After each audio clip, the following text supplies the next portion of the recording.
Welcome. Hi, everybody. So glad you're here. My name's Elizabeth Thompson. I'm the producer of the Sustainability Laboratories Conversation Series. And we are really glad you're joining us tonight for our penultimate dialogue in this conversation series. So this conversation series has been launched as a means for the lab to contribute to the urgent need to develop new models and approaches to addressing the interrelated sustainability crises affecting the world today. And we've had quite a run of speakers who have joined us over the last 7 months.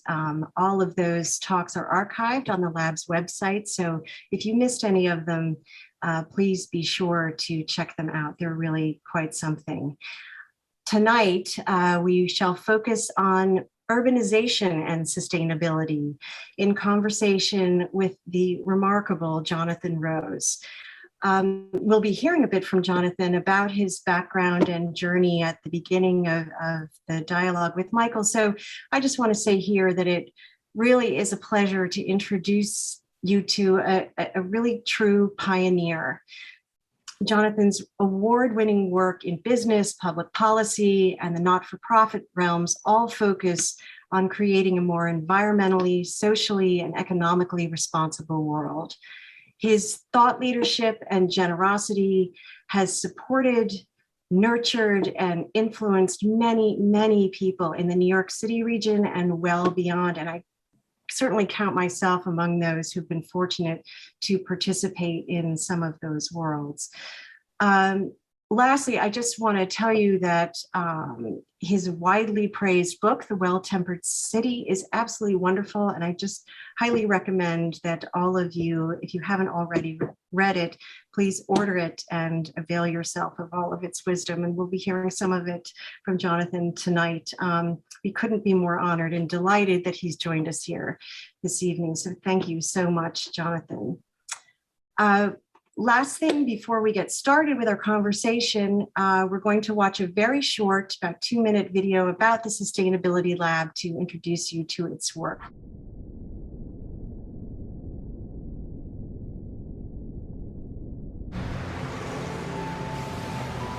Our planet is in distress. Persistent, insensitive human activities now threaten every vital component of the biosphere, including the well-being of our own species. We are faced with a choice: continuous deterioration or a commitment to sustainability. Transitioning from the current state of affairs to a sustainable basis is an unprecedented challenge. There is no blueprint to guide us. We need bold experimentation with new ways of thinking and acting. This is why we established the Sustainability Laboratory, a global platform for sustainability innovations, a catalyst inspiring positive change. In our development projects, we work collaboratively with communities to bring about sustainability-related transformations. In our education initiatives, we help train future leaders to tackle the urgent sustainability issues facing the planet. And in our research projects, we foster groundbreaking innovations in technology. This is the Sustainability Laboratory, aiming to expand prospects and produce positive, life-affirming impacts on people and ecosystems in all parts of the world, joining with others to ensure a transition to a sustainable future.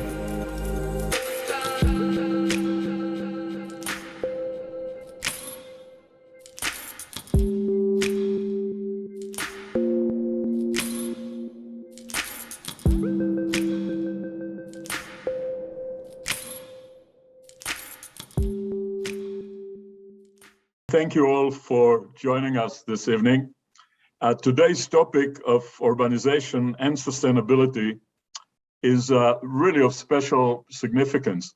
In previous sessions, we focused on very specific sustainability-related issues.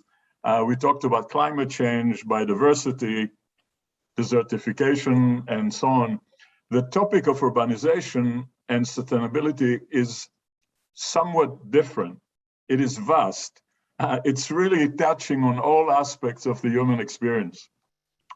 Urbanization is relatively new phenomena, actually, in the long evolutionary history of humans on the planet. Something that it really covers only just about 1% of the long trajectory. Following the Neolithic revolution, the trend embodied in the urban way of life appeared some 5,000 or 7,000 years ago and received first major expression as full centers of spiritual, economic, and social life as it emerged in the great valleys of Mesopotamia, the Nile, and the Indus. It is a trend that is still actually going on today, with increasing number of humans continuously moving into urban centers, urban areas, and experiencing the urban way of life. So urban areas are actually at the nexus of all the issues of the sustainability challenge, the nexus of energy and water and air and waste and community and food security and culture and more. So today we are really fortunate to have Jonathan Rose with us, a leading practitioner and deep thinker about the topic. And Jonathan's presentations will touch upon the history of urbanization, will explore current issues, changes, challenges, and trends. He will share with us his vision on the sustainable city of the future, some sound principles of planning, and of course, some best practices. So Jonathan, before you start with your presentation, tell us something about yourself, things that are not in the typical biography. We'd like to hear about the making of Jonathan Rose, important milestones in your own journey, mentors, inspirations, and key events. So please go ahead, the screen is yours. Thank you. So, I was very lucky. I was born in a family of real estate developers. So mentor number one was my father. So my father and uncles and their father and uncles ran this family business in New York. And I grew up as a little boy visiting construction sites on weekends and stuff and loved building. At the same time, I was living in the suburbs and there was a protected forest near us, and I had a deep love for nature, and I could feel, even as a child, I knew that the environment was being degraded and that human activities were bad for it and wanted to protect it. And the third thing is I grew up in the civil rights movement. During this late 50s, early 60s, my mother was very involved in the civil rights movement. And so I long wanted to figure out how to bring together social justice, environment, and building. And there were not role models really for that when I was very young. And then this amazing guy who I consider my mentor, although I did spend some time with him, but really it was his way, it was Jim Rouse, and his way of being Rouse was a great developer and urbanist and a very innovative guy. He actually invented the indoor shopping center, a whole lot of other things, but he built a new community outside of Washington, D.C. called Columbia, Maryland, in which he tried to integrate urban planning with social justice. There was a time in the 60s when still there were people were not trying to sell to Black people. He was very much about integrating the community and very much about having good schools and very much about protecting the environment. And Columbia may not be the model we would follow today, but the principles certainly were. And Rouse, if you read his words today, they ring as true today as when he said them at least 50 years ago. So he's really, I consider, my main mentor and inspiration. And he created a not-for-profit called Enterprise Community Partners, and I have long served on its board and been very involved with it. Well, I think with this background, we are ready to give you the floor, and please proceed with your presentation. I'm going to start just a little bit before you did with the Neolithic. So this is actually an Aboriginal painting of Australia. And what's so interesting is that human culture, so we've had human cultures for hundreds of thousands of years, but really since about 70, somewhere between 50 and 70,000 years ago, the human culture changed dramatically with the emergence of what we think is symbolic thought and symbolic language. And this gave birth to art and stories and the further unfolding of language of actually the spoken language. Religion and music and art emerged around the same, in that more or less same time period. And I point this out because there's two interesting things about it. Number one is that, three things. So human civilization arose out of our ability to have symbolic thought. And if you think about the future, where we're moving into a very much more high technical digital world, that's really, it requires our abilities, the jobs of the future require our abilities to have symbolic thought. So there's a continuity throughout human civilization. The second thing is that these cultures completely knew how to live in balance with nature. And they affected nature. They actually modified nature. They were the gardeners of nature, but they did it in a way that was in balance and they created biodiversity. And the last thing was that through language, and humans had a strong social affiliation. We did what E.O. Wilson called the social conquest of the earth.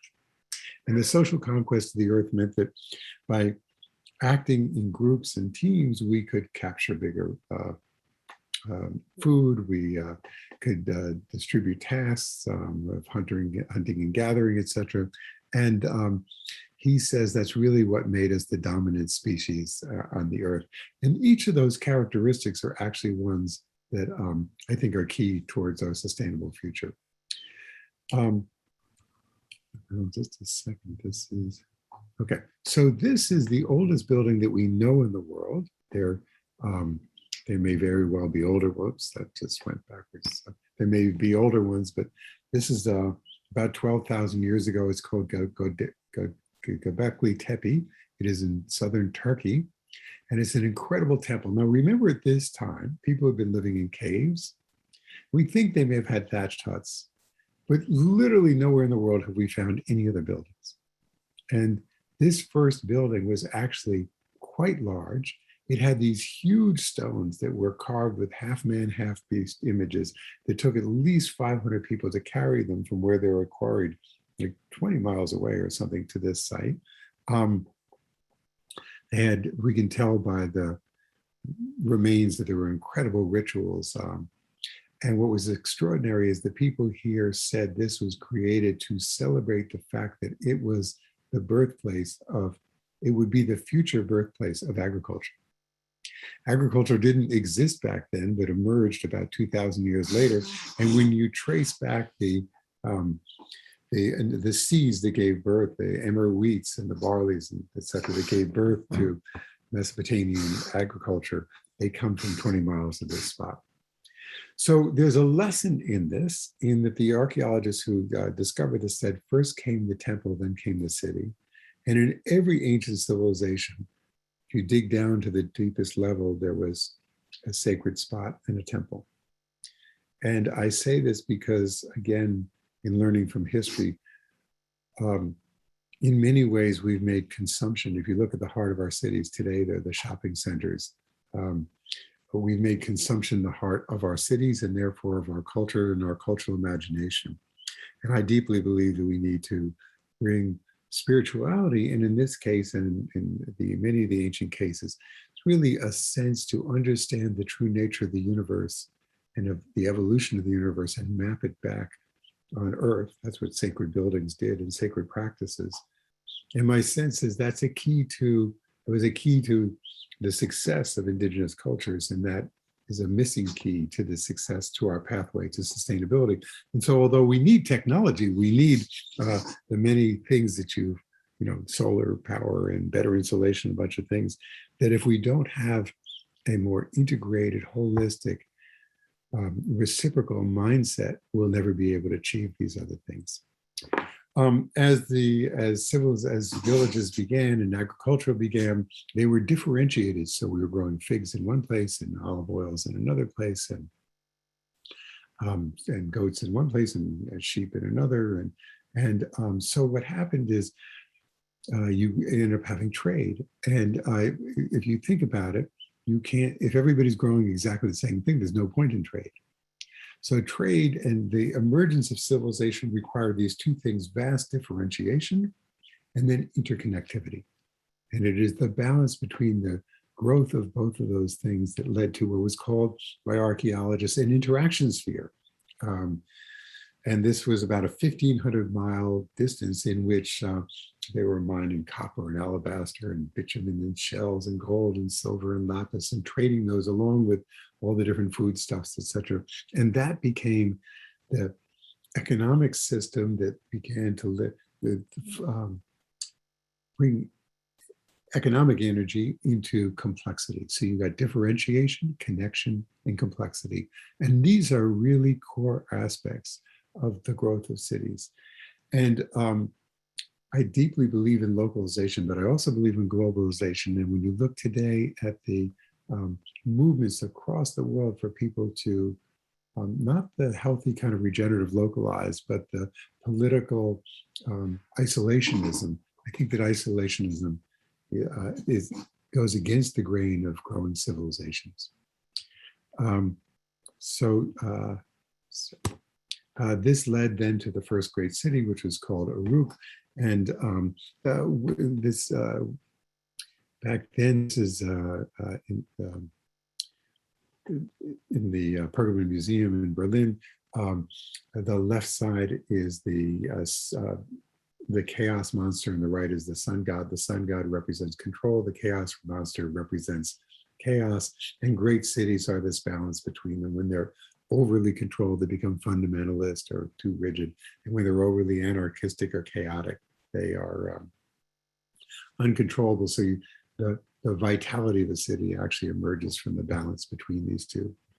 That is Hammurabi. And Hammurabi was an incredible leader in 1754 BC. He promulgated a code across his land, and it had a deep moral code to it. He said that my good shadow is spread over the city. May our people repose in peace, that the strong may not injure the weak, in order to protect widows and orphans, in order to speak justice in the land, to settle all disputes, and heal all injuries. I shall rule to further the well-being of mankind. What you see is this is biblical language about justice. Now, to give you a place, a historical place for this, the Exodus, if it happened around 1200 BC. So this is 700 years before the Exodus. I'm sorry, 500 years before the Exodus. There was this emerging moral system. What's really interesting, and I don't have a slide for this, but I recently visited the British Museum, and there you see in the same culture around 300-400 BC, the proclamations are entirely different. The proclamations are, when Marmaduke set me to rule over men, they shall pay all obeisance to me. They shall shower me in silver and gold. They shall, they shall form my armies and be under my command, and I shall conquer the world. A complete ego-based rule. And so my sense is that great civilizations need this great mission, which is so that they protect the weak from the strong, to protect the widows and orphans, etc. And these civilizations were growing all over the world. This is Chaco Canyon in the United States, in which there are an extraordinary Native American communities, indigenous communities were in the Southwest. And I recently read a very interesting interpretation as to, we asked, so why did these empty out around 1200 BC? What was the cause? And we know that there was a global drought, so that climate change affected these. But I read an interesting interpretation in which the people said, our elders told us that we had become too arrogant, and that these cities were actually they had income inequality and they had power inequality, and that the Great Spirit told us that that this was a failed way to be, and we had to disperse and return to equality. That's a theme that I think is really playing out in the world in America today. This is Pruitt-Igoe, which was built in the 1970s almost the 1950s in St. Louis, very large public housing project. We began to build public housing, and it was a complete failed concept for, we were building monocultures. So everything I've been talking about is connecting diversity. We built these monocultures for just poor people, and it didn't work. And this was blown up. And actually, I remember watching it being blown up on TV. It was a kind of national thing, the blowing up these failed buildings in the 70s. It turns out that the architect of Pruitt-Igoe was the same architect who designed the World Trade Center. So he's the only guy who's had two of his major works blown up on TV. The world today is very rapidly urbanizing. This is China, and if you look at Sao Paulo, the mega cities all over the world, and not so mega cities in which you see this vast urbanization. And in many ways, they're more cold and soulless places, and certainly lack that sense of first came the temple, then came the city within them. This is Hong Kong. I'm sorry, that was Bangkok. And what we're also seeing as the world is urbanizing, this is Karachi, that the infrastructure is not being developed sufficiently to keep up with it. America's infrastructure is declining dramatically. Hopefully, anyway, the reconciliation bill, but the infrastructure bill will help rebuild some of this. So where there's a huge attractor of people to cities, there's also enormous difficulty in living in them, and certainly a lot of pollution, etc. At the same time, the world is becoming increasingly middle class, which is a good thing, but it means that we're consuming a whole lot more, and that process of consumption is degrading the air and degrading the earth, taking up far too much water and degrading the earth, and in many cases exacerbating poverty. On the infrastructure side, this is high-speed rail in China. There's over 25,000 linear miles of high-speed rail. There's 0 linear miles of high-speed rail in the United States. So we're seeing there are solutions actually that can help, that can be environmentally responsible and help connect our cities and take them, take us into the 21st century, but we need to build the political will to achieve them. Again, they're very poorly distributed. So here we are in Bangladesh, where you can see the public transit system is very different than what you just saw in China. So one of the things, if we're going to equalize the sustainability of our cities, and that means not only the environmental sustainability, but the economic sustainability, the human sustainability, we're going to have to figure out how to bring them all up to an equal infrastructure level. The other issue is that income inequality. This is Sao Paulo, and you can see the wealthy side on the left and the poor side on the right. And you can look at many cities around the world and see this very sharp and clear dividing line. In London in 2011, there were riots, and they came quite out of the blue. They were very unexpected. This is a Google map, and the little dots show where the riots took place. The deeper the red on this map, the greater the poverty. And what's interesting is you don't see the riots taking place in the deepest red. They take place in the spots where the lower middle income met the middle income, and people felt, the immigrants, second generation immigrants and others, felt like there was a invisible line they could never cross, a social, cultural, political line.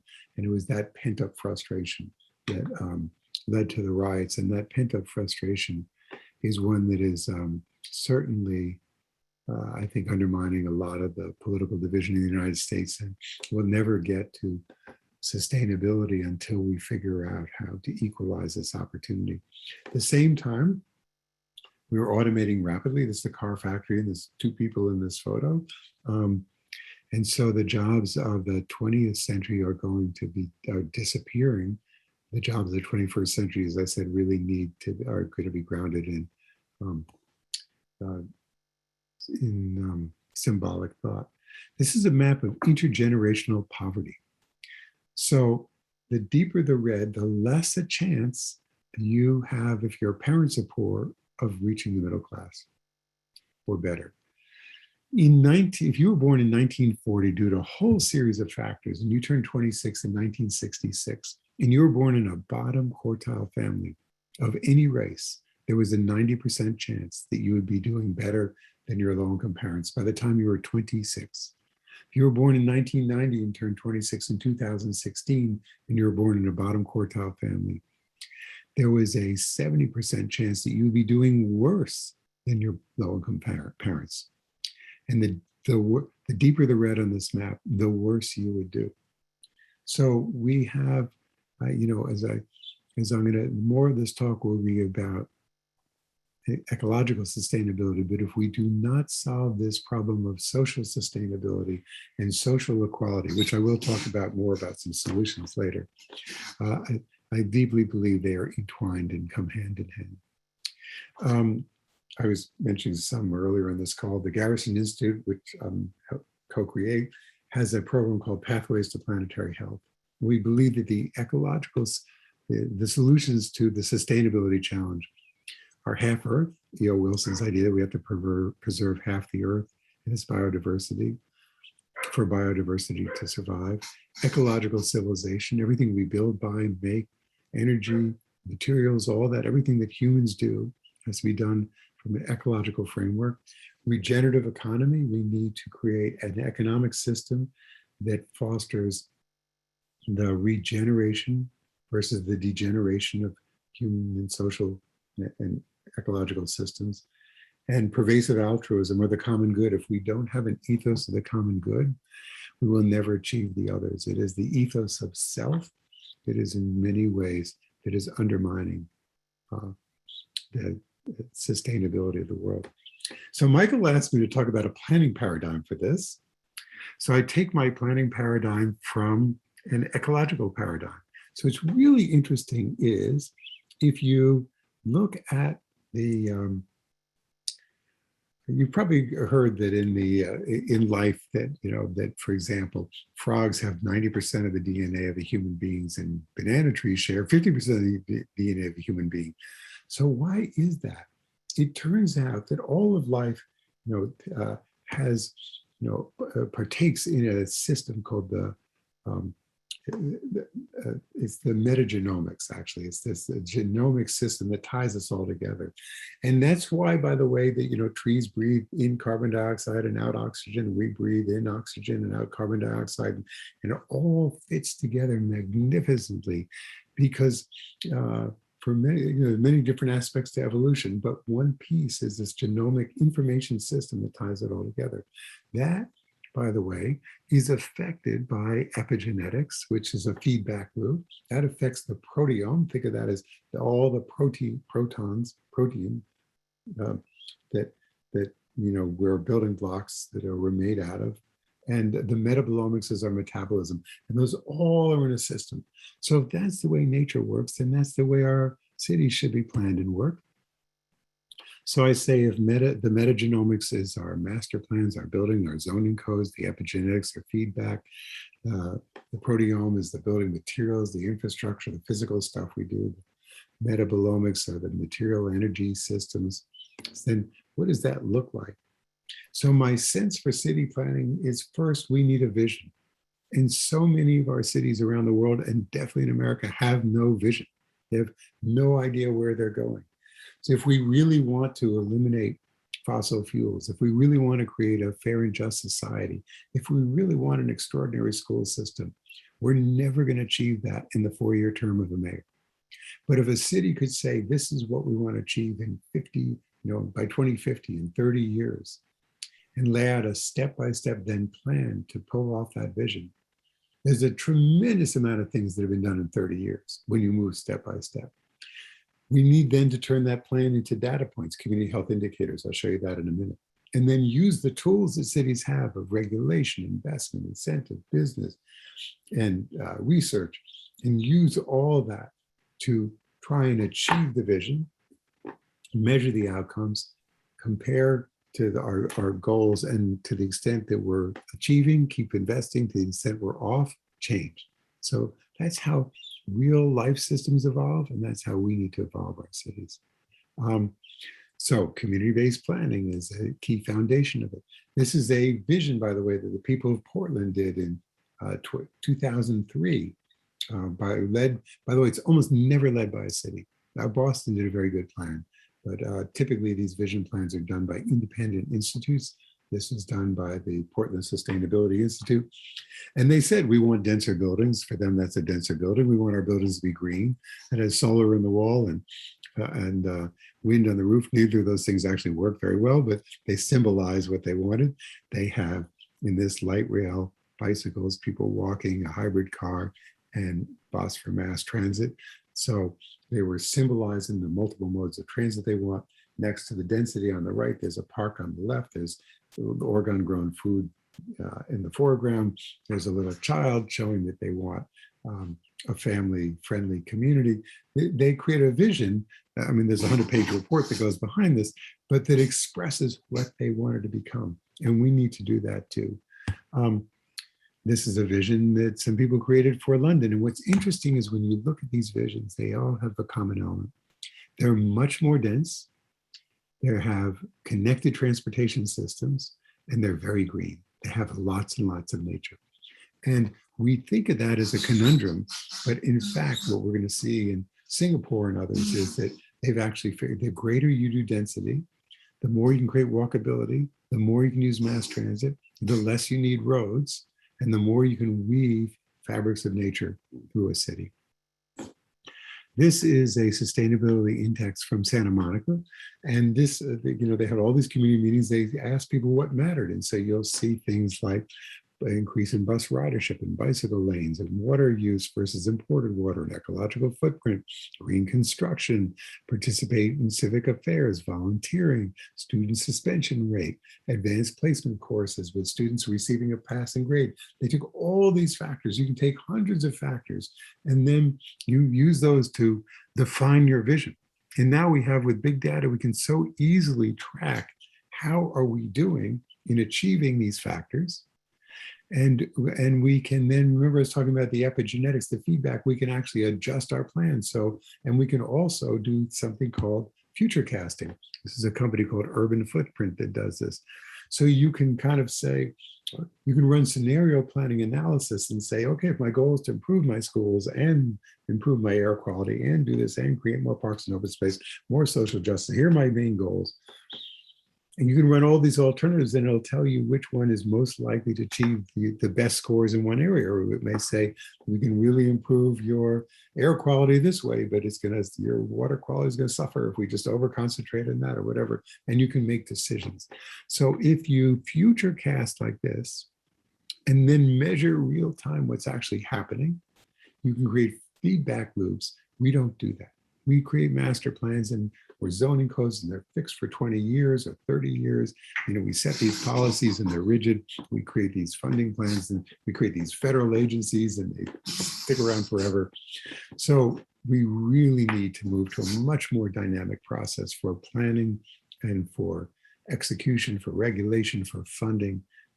That's the only way we're going to be able to co-evolve ourselves towards sustainability. Everything we do needs to be cyclical. This is the water treatment system of Windhoek, which is the capital of Namibia. They were rapidly growing in the 80s and running out of water. And they're a desert city and no source of water. And so they brought in an engineer. They designed a system that took their wastewater, purified it, and brought it back and made it drinking water. The engineer who designed this said you should rate your water by its quality, not by its history. People thought the idea was kind of yucky, but in fact, it has let Windhoek grow dramatically and sustainably. So we need to be doing this everywhere. We need to be thinking every aspect of what is waste in the city. We need to be thinking about how can we cycle it and bring it back to make our cities more sustainable. This is the water treatment plant outside of Washington, D.C., and they remove phosphorus and nitrogen for $100 a ton and sell them for $400 a ton to fertilizer manufacturers. And so all of a sudden a waste treatment plant is actually a factory and they capture methane and they use it to heat nearby homes. Again, we really need to think about the recycling of our waste.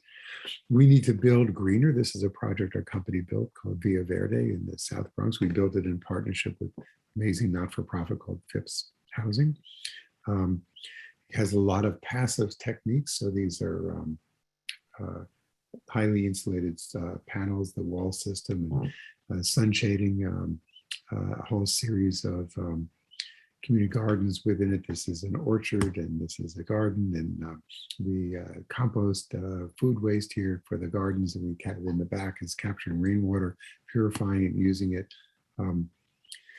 One of the things we'll see more about, we're focused a lot about human health in our project. So here is a exercise room, which is on the 7th floor, opening out into a beautiful garden versus in the basement. We need this green building. So our buildings need to become what I call more biological. One way is actually to grow more greenery on them, but these buildings are still made out of concrete and steel. The next is to use biological materials. This is actually an insulation that is grown out of mycelium, out of like fungi. And so it's an organic material. This is an office building that's made with timber frame structure, and we're seeing a lot more of that. So if you sustainably harvest the timber, then it can be a really wonderful source to replace concrete and steel in the development of buildings. We're seeing more and more of that. This is the Bullitt Building in San Francisco.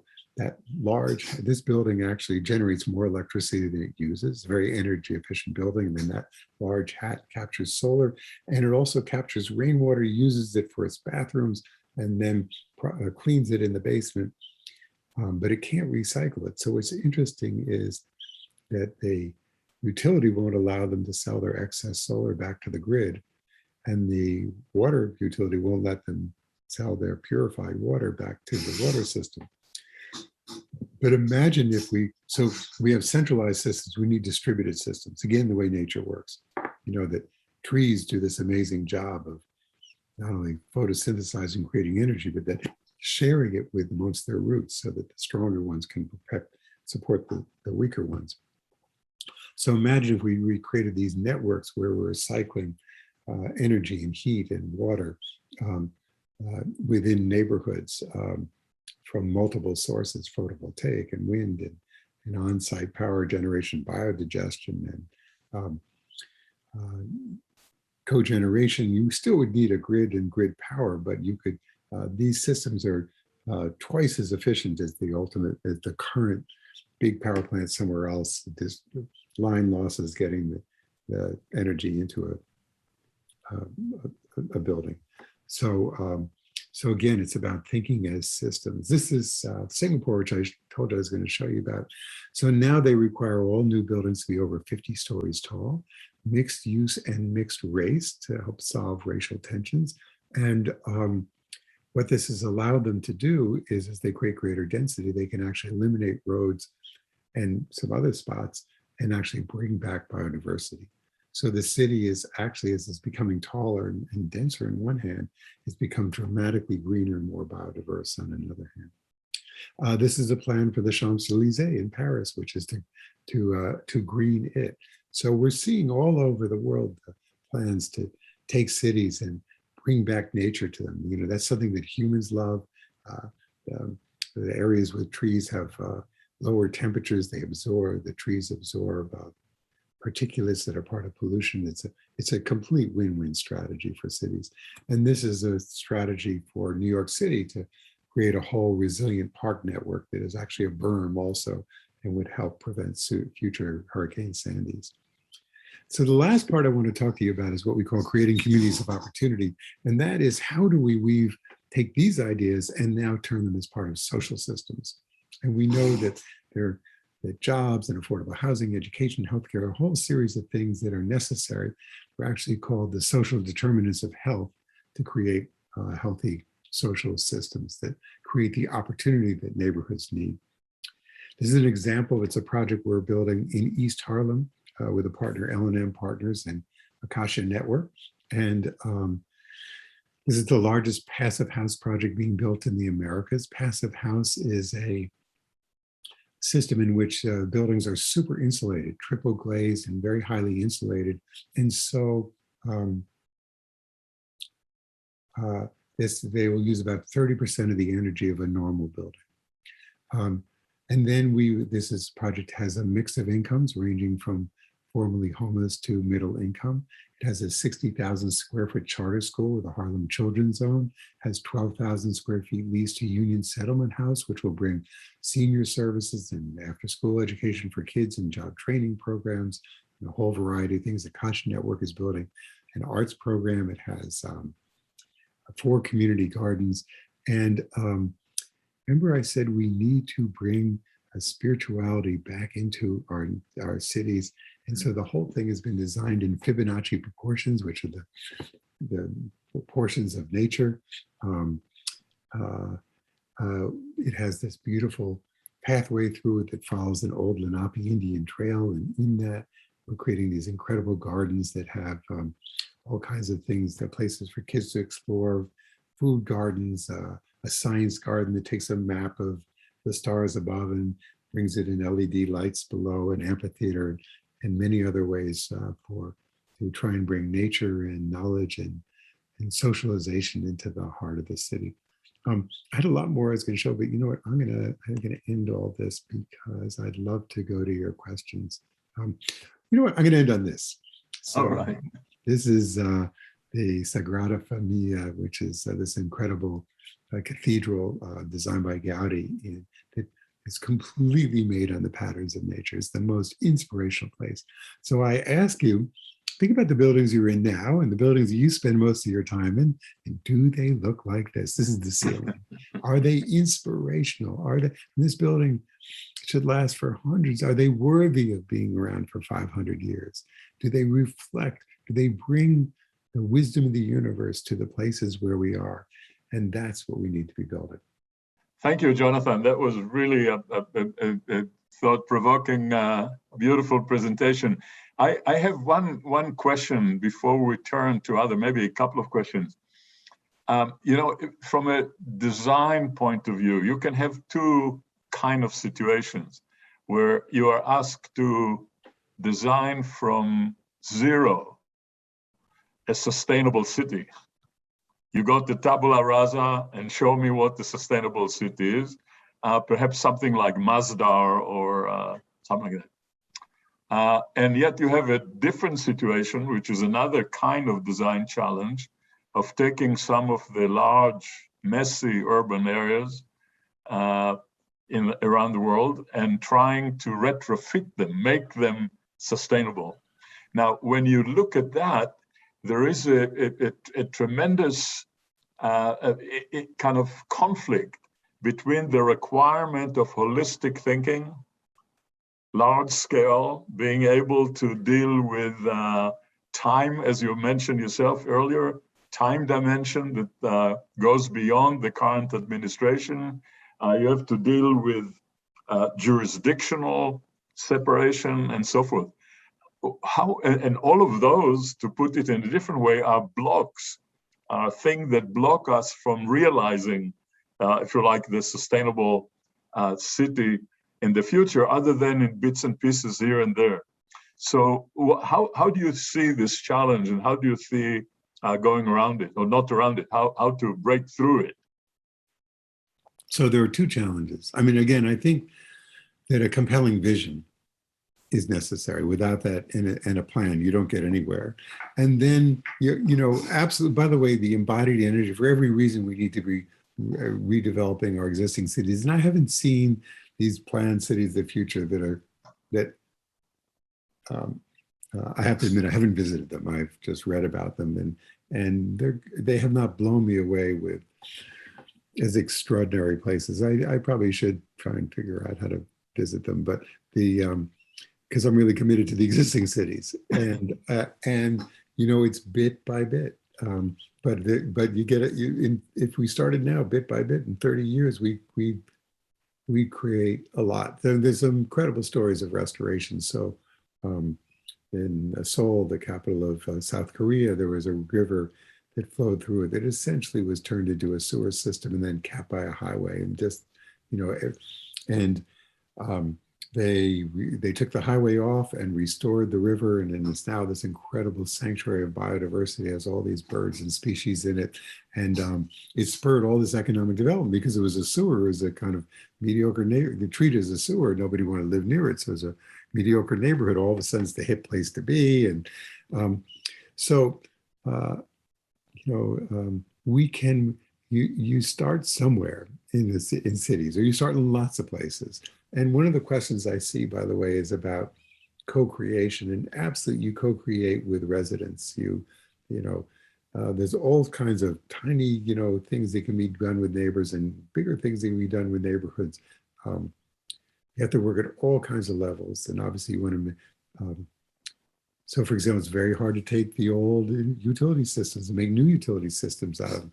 But we're going to have to, because like New York City is every city, all the major cities, certainly in America and around much of the world, have now climate goals. And the only way we're going to hit the climate goals is every single building has to be electrified, because that's how you're going to get off fossil fuels. And every car has to be electrified. That's how you get off fossil fuels. So we're going to have to we're going to invest in our existing cities in vast new electric grids, which is a chance to make them more distributed, to make them more digital, to make them. Anyway, my point is, there's a lot that every day we're building something, and there's a lot we need to be. Brick by brick, you're saying, kind of thing. Yeah. The other thing that I was fascinated with, maybe we can return to it a little bit. In the beautiful book that you wrote that Elizabeth mentioned earlier, The Well-Tempered City, you put some emphasis on the question of what we can learn from ancient civilization. And I wonder if you can touch on this a little more. What can we learn from ancient civilization and perhaps Aboriginal communities in the way that they've constructed those organisms and their relationship to the environment around them? One of the things we learned from ancient civilizations is why they collapsed. And there's a common pattern to collapse, which is that they overextended themselves beyond the realm of fluctuating resources. Yeah. So same thing with Angkor Wat. What happens is, so you have a civilization, and it's doing very well and economically very well, and it has leaders who have a lot of hubris, and they, like the Mayan culture, think of the Egyptian culture, they grow these grander and grander buildings, which they have to enslave people to build to get more and more income inequality. And then there's a moment in which the cycles of nature change. And so there's less water, or there's a drought, there's a big drought.